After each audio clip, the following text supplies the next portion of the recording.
In this video, I'm going to discuss how you use multiples in order to perform valuation.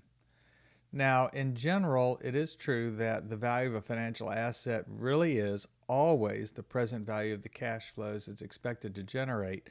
But using this technique is not so easy to implement for many types of assets because doing so requires first that you find a cost of capital. Second, that you have to project cash flows, and frequently this involves projecting complete financial statements for many years, and then making sure that the projections do make economic sense. And all of that together is frequently quite difficult. There's just simply not enough information to do that. Using multiples can simplify this process, and the way it works is you identify some financial measures. For example, earnings per share will be an example. For the company that you're trying to analyze, and you identify those same financial measures, and they involve the financial measures themselves and prices for a group of comparable companies for the industry, and use those together in order to estimate what the price ought to be. Now, unfortunately, even though this is relatively simple to do, it requires quite a sacrifice. Specifically, if the comparable companies differ substantially from the firm being analyzed, then these multiples will provide an inaccurate estimate. And in general, it can be really difficult to find sufficiently comparable companies. And in this case, valuation by multiples gives at best an approximation. So for a simplified example, and this is an actually really naive example, suppose that the average wholesale price for corn is, pick a number, $3.50 a bushel, and we've got a bunch of corn, a truckload of corn. I don't know exactly how much each one of my ears of corn is worth, or how each one of my bushels of corn is worth, but on average, $3.50 a bushel, so that's a comparable. The question is, how much is that truckload of corn worth? Well, certainly the market multiple, if my corn is just like the rest of the corn that's available on the market, is $3.50 a bushel, 1,000 bushels, so the corn must be worth $3,500, $3,500. And if this represents actually the selling price for the corn, if I can really get $3.50, then sure, that's the cash flows that it'll generate. If this is just a market quote for corn to be delivered some other place, like in Toronto or something, then my corn, wherever it is to be delivered here, might very well trade at a different price. But by and large, corn is pretty standardized. One ear of corn is, or one bushel of corn or truckload of corn is much like another truckload. So it's very likely that in this case, a market multiples method would work reasonably well. You could pretty much assume that $3.50 a bushel is a good price for it. Another example, and this is also naive, is housing prices. And this is the way drive-by appraisers appraise houses. Recent sales of houses in my neighborhood, we had one of them for 4,500 square feet for $450,000 for a total of $100 a square foot if you were to average it out. Second house, a little bit smaller, but it sold at a higher per square foot price of $121 a square foot. And a third house, which was a little bit bigger than that second house, and it sold for a still higher price of $134 a square foot. So the average of these three houses in my neighborhood that sold was $118 a square foot. And so how much would my 3,800 square foot house be worth?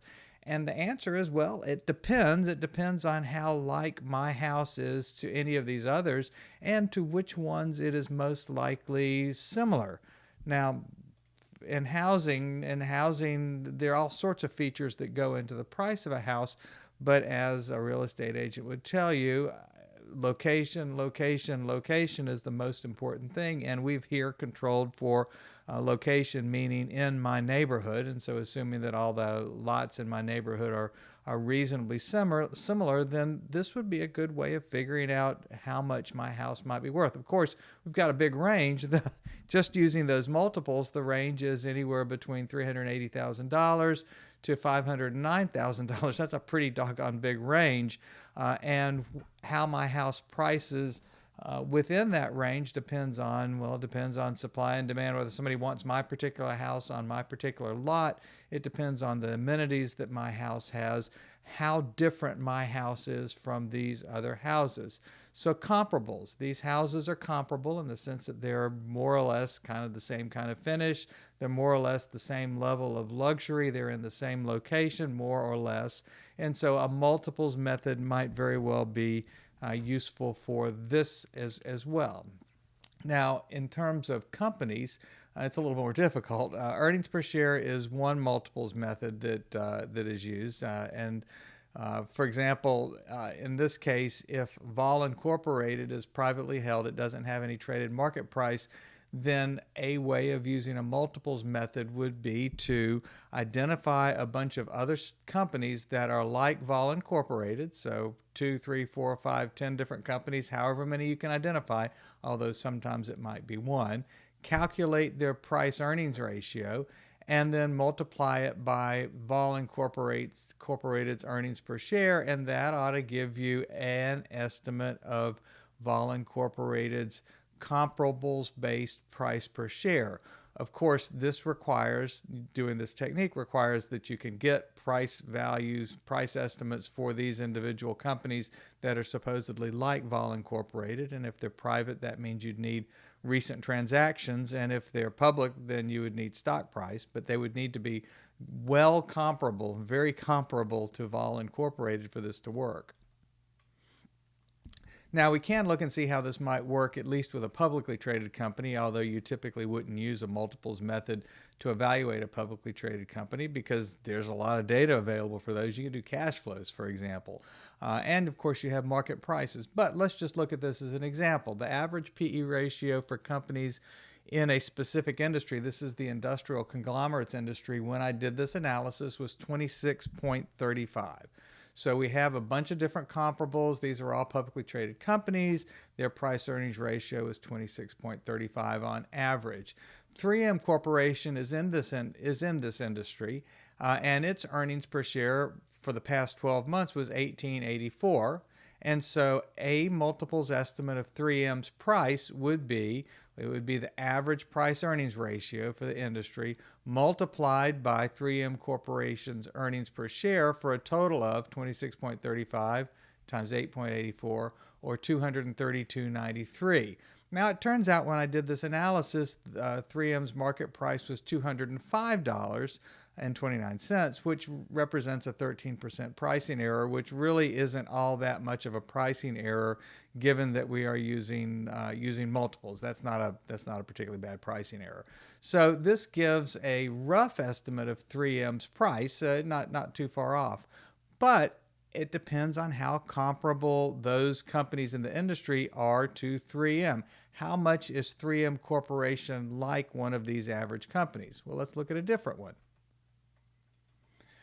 In this case, we're going to look at Illinois Toolworks Company. It's also in the industrial conglomerates industry where, just like with 3M, the average PE ratio for the industry is 26.35. ITW's earnings per share for the last 12 months was $7.42, which would give a comparables-based price estimate of 26.35 times 742 for a total of 195.52. Well, right now, ITW is not trading anywhere near that. ITW is trading for 135.55 or a 44% pricing error. So the pricing error is more than 3 times what it was for 3M Corporation. And in this case, a PE multiples valuation does a really crummy job, or a pretty crummy job, of pricing ITW. It gets you within the ballpark in the sense that you're within a factor of 2 of it, but not much better than that. And so why might these be so different? Well, for example, one of the ways where 3M and ITW differ from each other and probably from the industry as a whole is that 3M has grown over the last 5 years, about 7% a year. ITW has actually contracted over the last 5 years at about 0.6% per year. So these two companies are not particularly comparable to each other in the sense that if growth matters, then we certainly haven't controlled for growth with these two companies. And of course, the industry is growing at some rate, probably somewhere on the 5 or 6% rate, but it's certainly not contracting. And so the industry comparables are probably not a particularly good choice for ITW, which is why the multiples method fails for it.